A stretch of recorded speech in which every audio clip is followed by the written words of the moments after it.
35절까지 말씀입니다. 마태복음 18장 32절부터 35절까지 말씀입니다. 우리 같이 합독하시겠습니다. 시작합니다.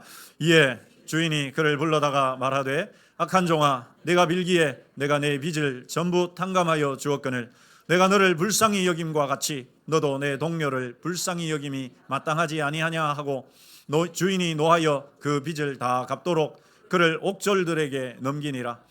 너희가 각각 마음으로부터 형제를 용서하지 아니하면 나의 하늘 아버지께서도 너희에게 이와 같이 하시리라. 아멘. 네, 2026년이 시작되었고 이제 또 새로운 우리 교회 표가 정해졌죠. 아직까지 익숙하지 않은 분들도 있을 거라 생각합니다. 그래서 우리 이 표 한번 외치시고 우리 말씀 나누도록 그렇게 하시죠. 제가 은혜를 하면 흐르게 하는 성도, 또 은혜를 하면 흘려보내는 교회. 다들 이제 아시죠? 오른손 들고 은혜를 한 번 더 하십시다. 은혜를 할렐루야. 감사합니다. 네, 우리 좌우로 한번 인사하십시다. 잘 되고 있습니다. 한 번 더 하십시다. 잘 될 겁니다. 네, 여러분들 올해 계획하시는 모든 일들 주님 은혜 가운데 잘 되시기를 축복합니다. 최근에 이런 뉴스가 있었습니다. 층간 소음 문제로 평소에 갈등을 빚던 이 아래층 주민이 흉기를 들고 위층 주인을 찾아가서 이 칼부림을 하는 사건이었습니다. 요즘 참 세상이 이런 것은 이제는 뉴스가 아니라 할 정도로 우리의 마음이 얼마나 담대해졌는지, 이런 뉴스는 뉴스거리로 되지 않고 이런 뉴스를 들어도 아이고 뭐 그랬나 보다 이렇게 지나가죠. 70년대 80년대는 뉴스에서 누가 어떤 사람이 한 사람이 죽었다더라 이런 살인 뉴스라도 들으려 치면 하루 종일 그것이 뉴스화 됐습니다. 그래 그 사람을 그래 죽이면 되나 안 되나 막. 그런데 요즘은 그런 뉴스를 들어도 우리의 마음이 너무 무덤덤해져 있습니다. 우리 한번 따라서 하십시다. 아이고야 저런 쯧쯧쯧. 여러분 우리가 이런 뉴스에 너무 무감각해져 있는 것 같습니다. 사람이 소중한 생명이 죽었다는 뉴스를 들어도 더 이상 그것이 놀랍지가 않아요. 그런데 더 충격적인 것은 이들이 평소에 무슨 대단한 원수진 일이 있어가지고 그랬는 것이 아니란 말이죠.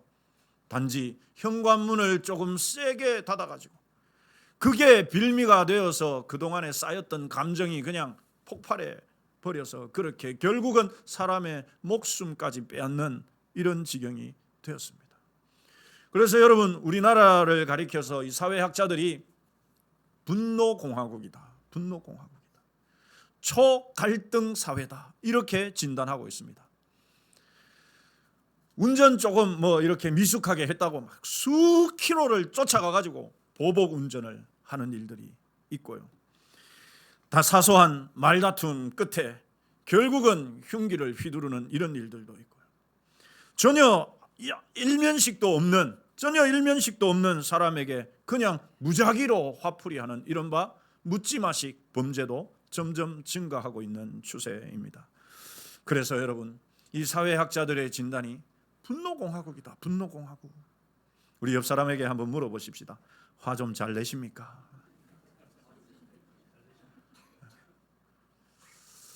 여러분 마치 사람이 화약고인 것처럼 누가 건드리기만 해봐라. 건드리면 터지려고 하는 사람들처럼 마치 화약고 같은 그런 시대가 된 것 같습니다. 지난 주일에 우리가 나누었듯이 여러분 의학적으로 사람의 생명을 위협하는 가장 무서운 질병 중에 하나가 바로 동맥경화이죠. 혈관에 찌꺼기들이 콜레스테롤이 점점 쌓이다 보면 결국은 혈관을 막게 되고 그 혈관 속에 찌꺼기가 쌓여서 이 혈액이 원활하게 공급되지 못하면 손발이 저리기 시작하다가 결국에는 심장이 멈추고 생명까지 잃게 되는 일이 일어납니다.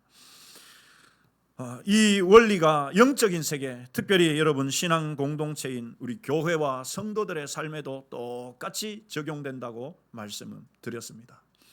여러분, 우리 다시 한번 옆 사람에게 물어보십시다. 은혜가 잘 돌고 있습니까?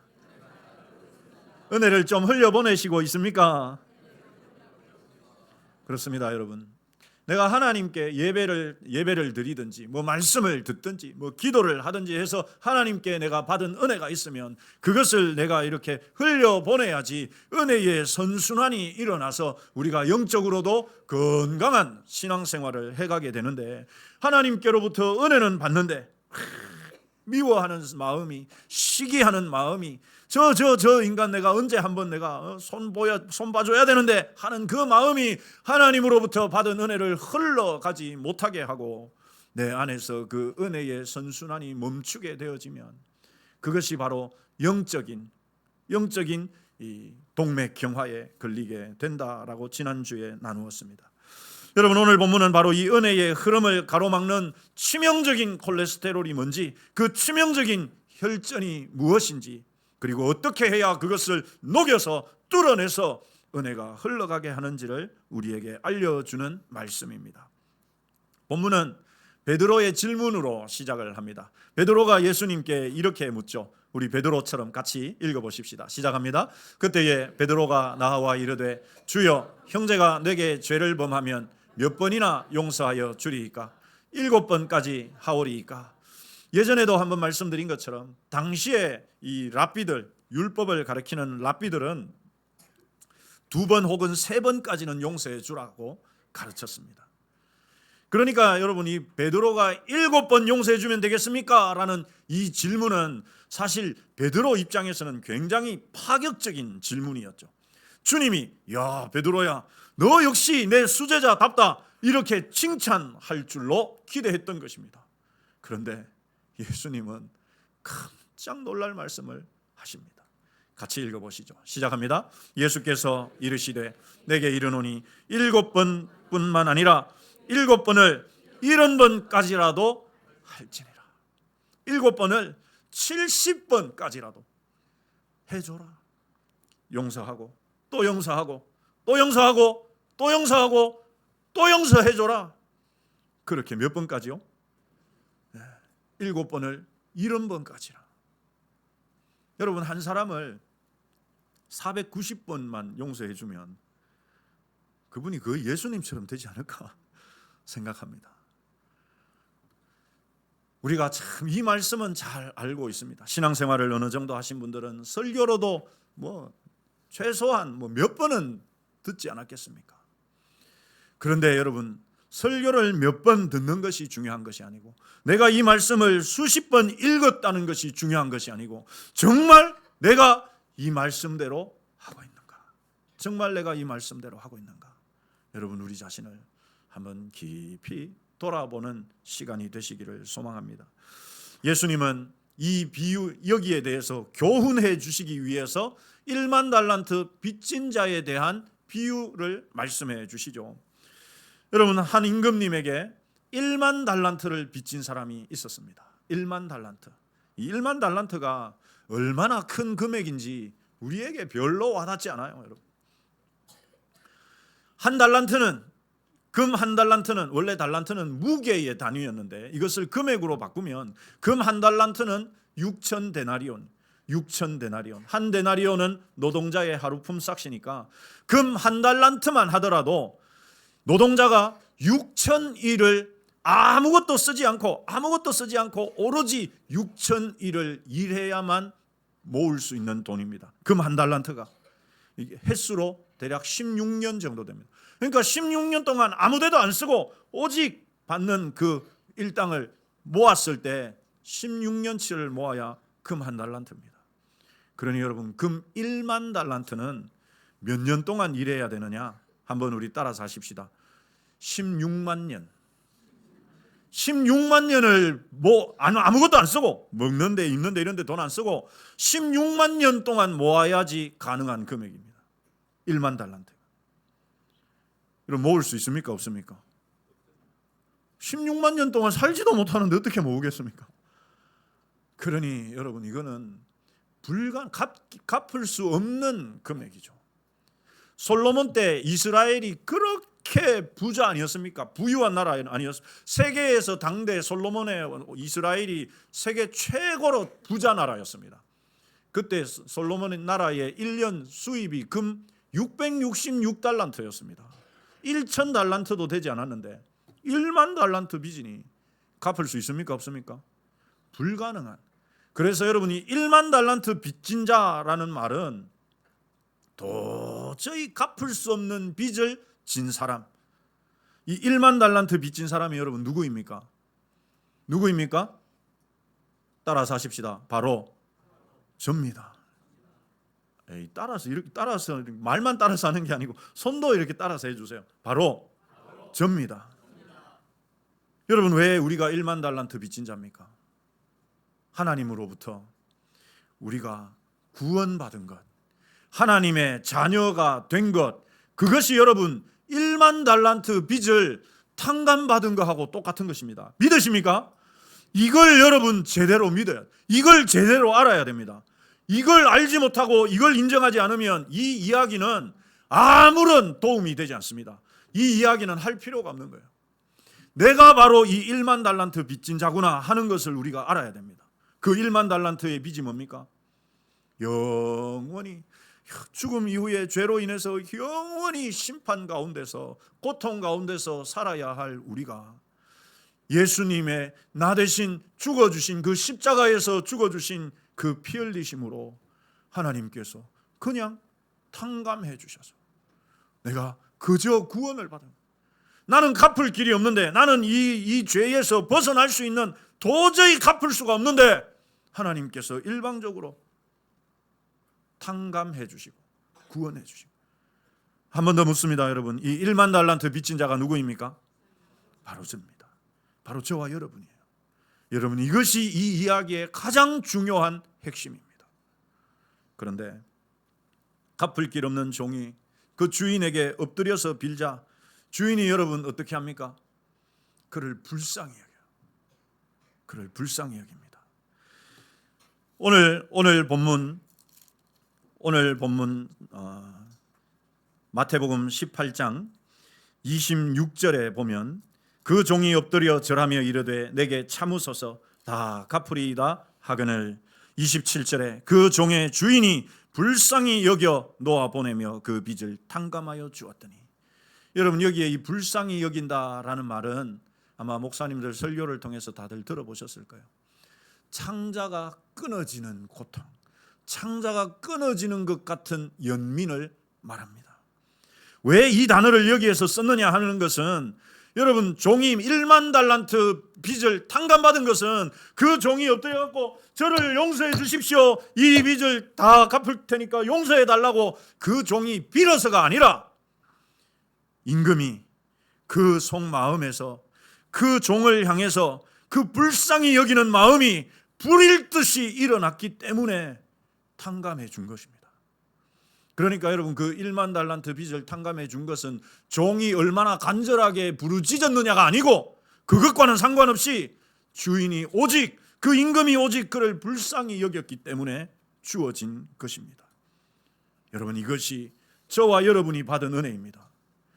이 중에 우리 중에 누구라도 나 같으면 나는 그렇게 크게 나쁜 짓 하지 않고 그래도 나는 착하게 살았는데 나 정도 되니까 하나님이 구원해 주신 것이지, 이렇게 생각하시는 분이 있으십니까? 그런 분은 아무도 없으실 거라 믿습니다. 여러분, 내가 착한 일을 했든지 나쁜 일을 했든지 우리는 전부 다 멸망의 자식이었어요. 다 지옥의 고통 속에서 영원히 살아야 할 것이 우리의 운명이었는데, 그런 우리를 불쌍히 여겨서, 전적으로 하나님이 우리를 불쌍히 여겨서 예수 그리스도를 통해서 우리를 건져주신 그 하나님의 전적인 은혜가 우리의 갚을 수 없는 빚을 탕감해 주신 것입니다. 여러분, 이것을 믿으시기를 축원합니다. 그런데 문제가 생기죠.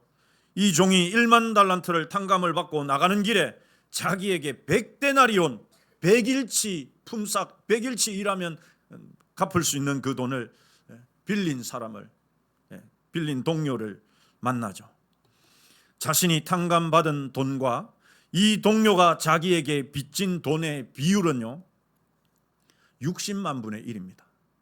그러니까 내가 지금 임금님에게서 용서받고 탕감받고 나온 것이랑 내가 내 친구에게 빌려준 돈의 비율을 60만 분의 1이에요. 60만 분의 1.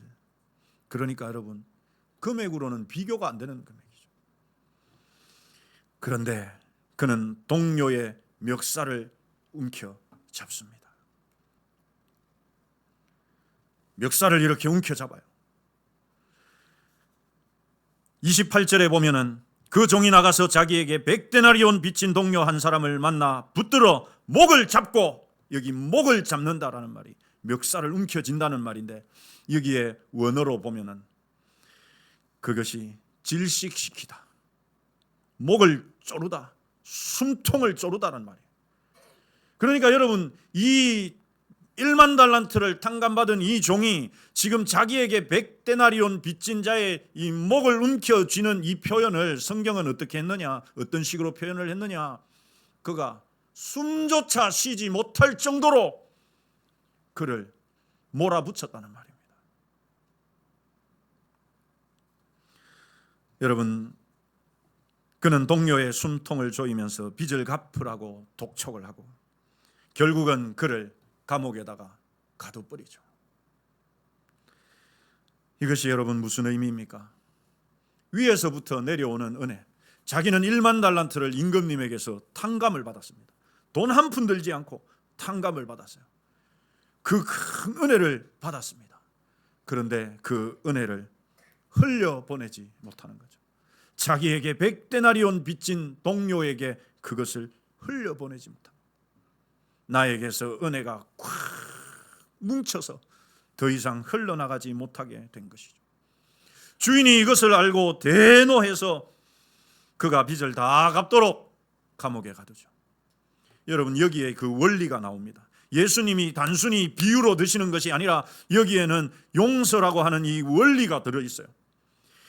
이 100데나리온 빚진 자기 동료를 잡아가지고 감옥에 가두죠. 그러니 결국 자기 자신도 감옥에 갇히는 자가 됩니다. 그렇다면 여러분, 이것이 한 번 받은 구원이 취소된다는 말이겠습니까? 그렇지 않습니다. 칼빈은 이 본문을 이렇게 해석해 줍니다. 하나님께서 우리에게 베푸신 긍휼이 우리를 통해 이웃에게 흘러가야 한다는 것을 보여준다. 만약 우리가 형제를 용서하지 않는다면 그것은 우리가 하나님의 용서를 진정으로 경험하지 못했다는 증거이거나 그 은혜를 헛되이 받았다는 말이다. 여러분, 다시 한번 읽어드리겠습니다. 만약 우리가 형제를 용서하지 않는다면 그것은 우리가 하나님의 용서를 진정으로 경험하지 못했다는 증거이거나 그 은혜를 헛되이 받았다는 것이다. 여러분, 우리가 형제를 용서하는 것이 구원의 조건은 아닙니다. 형제를 용서해야 구원을 받는다는 것은 아니에요. 그러나 뒤에 말이 더 중요합니다. 그러나 구원받은 자에게서 반드시 나타나야 하는 것은 바로 용서하는 그 열매, 바로 그것이 내가 구원받았다는 증거라는 사실이죠. 그러니 여러분, 결국은 내가 용서하지 않는다는 말은 내가 용서받지 못했다는 말이고, 내가 용서받지 못했다는 말은 내가 구원받은 자가 아니라는 말이 된다는 것입니다. 여러분, 이 무서운 말씀 앞에 정말 우리의 모습을 진중하게 돌아보는 저와 여러분이 되시기를 소망합니다. 내가 받은 1만 달란트의 은혜가 너무 크니까, 내가 받은 1만 달란트의 은혜가 너무 커서 내게 100데나리온 빚진 자를 용서하지 않을 수 없는 상태, 이것이 여러분 우리 그리스도인의 모습입니다. 내가 용서받은 것이 너무 크기 때문에 모든 나에게 100데나리온 빚진 자들, 그런 잘못을 한 사람들을 얼마든지 용서해 줄 수 있는 것, 이것이 여러분 우리 그리스도인의 모습입니다. 사랑하는 성도 여러분, 나에게 상처 준 사람을 용서하지 못하고 미움과 원망을 품고 있다면 그것은 그를 죽이는 것이 아니에요. 내가 미워하는 그 사람을 죽이는 것이 아니라 내 영혼의 혈관을 내 스스로가 막는 것이 되는 겁니다. 자기 스스로 영혼의 동맥경화를 불러오는 거예요. 결국은 은혜가 흐르지 않으면 내가 죽고 공동체도 죽는 것입니다. 요셉은 형들의 시기와 질투로 인신매매를 당해서 팔려가죠. 억울한 누명까지 쓰고 감옥살이까지 해야 했습니다. 인간적으로 보면 여러분, 형들은 요셉에게 정말 씻을 수 없는 상처를 준 가해자들이죠. 그 형들은 요셉에게는 씻을 수 없는 상처를 준 가해자들입니다. 그 형들은 요셉에게 100데나리온 정도의 잘못을 한 사람들이 아니야. 최소한 1000데나리온, 10,000달란트 정도는 잘못하지 않았을까 싶을 정도죠, 여러분. 그러나 창세기 50장에 그 형들이 양식을 구하러 요셉에게 왔을 때 요셉은 그들을 단번에 죽일 수 있는 권력을 손에 쥐고 있었습니다. 얼마든지 죽일 수 있었습니다. 하지만 창세기 50장에서 두려움 속에 떠는 자기 형들에게 요셉은 이렇게 이야기하죠. 우리 같이 읽읍시다. 시작합니다. 요셉이 그들에게 이르되 두려워하지 마소서. 당신들은 나를 해하려 하였으나 하나님이 그것을 선으로 바꾸사 오늘과 같이 많은 백성의 생명을 구원하게 하시려 하셨나니. 요셉이 여러분 어떻게 형들을 용서할 수 있었습니까? 내 모든 인생의 과정, 모든 인생의 삶의 모든 순간이 하나님의 손 안에 있더라. 내 모든 삶이 하나님의 섭리 가운데 있더라는 것을 깨닫고 나니까, 하나님께로부터 받은 10,000달란트의 은혜를 알고 나니까 형들이 나에게 저지른 그 100달란트 정도는 얼마든지 용서할 수 있더라는 것이죠. 여러분, 이런 감동적인 이야기도, 용서의 이야기도 있습니다. 네덜란드에 이 코리 텐 붐이라고 하는 여인이 있습니다. 여사. 이분이 여러분 2차 대전 당시에 유대인들을 숨겨 주었다가 가족 전체가 이 독일 나치의 라벤스부르크라는 이 악명 높은 수용소에 갇힙니다. 근데 그곳에서 정말 말로 할 수 없는 고문을 당해요. 그렇게 고문당하는 중에 언니 베시는 그 참혹한 고문 속에서 죽습니다. 이 코리 텐 붐 여사도 큰 고통을, 상처를 가졌습니다.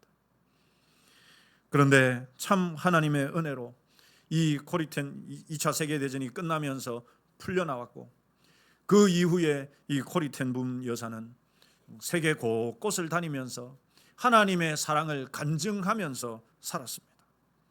하나님은 우리를 사랑하십니다. 하나님은 우리를 용서해 주셨습니다. 이렇게 설교하면서 그렇게 메시지를 전했습니다. 그런데 어느 날 독일 미넨의 한 교회에서 그렇게 설교를 하고 강단에서 내려오는데 한 남자가 자기에게 다가왔습니다. 그러면서 그는 그 사람이 누구였느냐, 바로 그 끔찍한 수용소에서 언니와 자기에게 참혹한 고통을 주었던 잔인한 간수였습니다. 그 사람은 손을 내밀면서 이 코리 여사에게 말했습니다. 저를 기억하십니까? 당신이 좀 전에 이야기해서 말했던 그 수용소의 간수가 바로 저입니다. 저는 그때 이후로 저의 죄를 참회하면서 살았습니다. 하나님께서 저를 용서해 주셨는데 저는 이 시간에 당신의 입술을 통해서도 직접 용서를 받고 싶습니다. 저를 용서해 주시겠습니까? 하고 손을 내밀더라. 그의 얼굴을 탁 보는 순간 이 코리 텐 붐 여사는 심장이 얼어붙는 것 같아요. 너무 놀라고 두려워서 그때의 그 끔찍한 고통이 생각나서 도저히 그가 내민 그 손을 잡을 수가 없었답니다. 이 코리 텐 붐 여사가 속으로 간절하게 부르짖으면서 기도했답니다. 하나님, 나는 저 사람 용서할 수 없어요. 하나님, 나는 저 인간 꼴도 보기 싫습니다. 그러나 하나님, 주님의 사랑으로 저 사람을 용서할 수 있게 해주십시오. 간절하게 기도했답니다. 순간 성령님께서 이 코리 여사의 눈앞에서 십자가에 달린 예수님을 보여주셨답니다.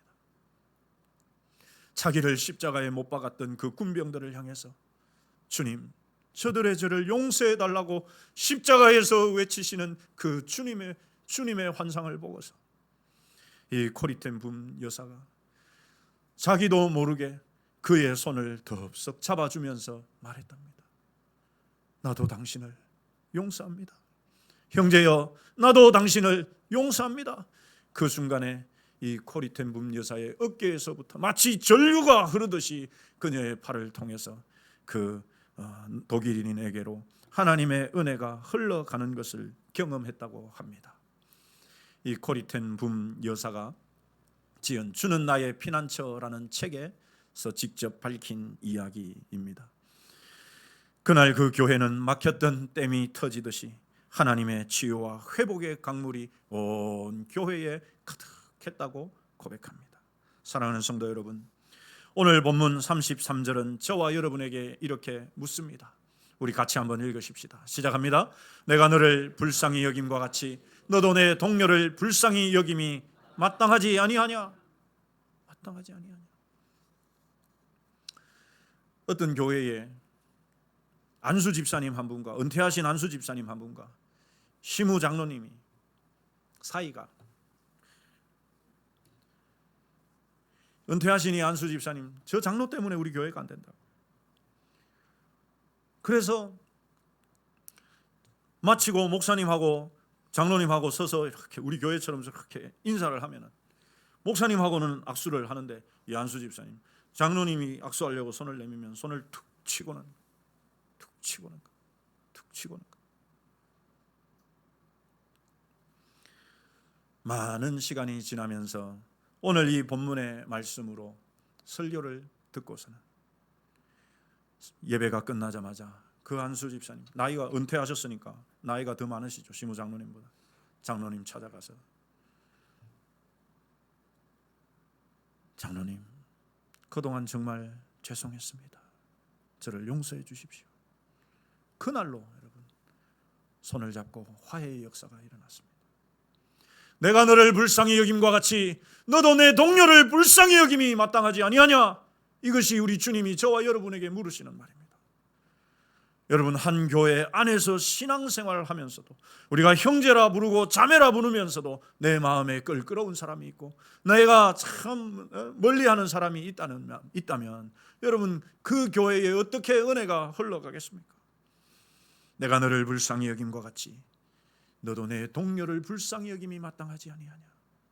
우리가 서로를 용서해 주기 위해서 세 가지, 우리 같이 읽어보십시다. 시작합니다. 내가 1만 달란트 탕감받은 자임을 매 순간 기억해야 돼. 누가 내한테 섭섭한 말을 했어. 그러면 그거 마음에 담기 전에 뭘 이야기해야 되느냐? 내가 하나님을 섭섭하게 했던 거, 내가 용서받지 못할 죄인이었다가 용서받은 자라는 것을 기억해야 됩니다. 그러면 여러분, 그 섭섭한 말 아무것도 아닙니다. 아무것도 아닙니다. 두 번째, 우리 같이 읽으십시다. 시작합니다. 막힌 은혜의 혈관을 뚫어야 합니다. 어떻게 뚫습니까? 요셉이나 여러분 코리텐붐 여사처럼 용서해줘. 지금 마음속에 떠오르는 나에게 100데나리온 빚진 자들이 있으십니까? 자존심을 건드린 배우자입니까? 나를 무시했던 직장 동료입니까? 혹은 과거에 나에게 상처를 주었던 교회 지체들입니까? 그들을 미워하면서 내 마음의 감옥에 가두어 두지 말아야 합니다. 왜요, 여러분? 그를 내 마음의 감옥에 가둔다는 말은 내가 주님의 감옥에 갇힌다는 말과 똑같기 때문입니다. 용서하지 않는 것은 정작 나 자신이 독약을 마시면서, 내가 독약을 마시면서 저 사람이 죽기를 바라는 것과 다르지 않습니다. 상대를 위해서가 아니라, 여러분, 상대를 위해서가 아니라 나 자신이 하나님의 은혜 안에 거하기 위해서 용서하는 것이죠. 세 번째, 우리 같이 읽겠습니다. 시작합니다. 용서는, 여러분, 용서는 내 감정으로 하는 것이 아니에요. 믿음으로 하는 것이죠. 어떤 믿음으로요? 내가 주님으로부터 1만 달란트를 빚진 자 용서받았으니까 나도 용서해 주는 것이죠. 사랑하는 성도 여러분, 2026년 한 해 우리 교회와 저와 여러분의 가정에 은혜가 고여서 썩어가는 사회가 아니라 은혜가 쉴 새 없이 흘러넘치고 그것을 또 베풀어 흘려보내는 갈릴리 바다가 되시기를 축원합니다. 그래서 우리를 통해 용서로 막힌 담이 허물어져서 은혜가 강물처럼 흘러가는, 그래서 메마른 관계, 서먹한 관계들이 회복되고 살아나는 은혜가 저와 여러분과 우리 교회에 충만하시기를 주님의 이름으로 축원합니다. 우리 이 시간 찬양하겠습니다. 찬송가 311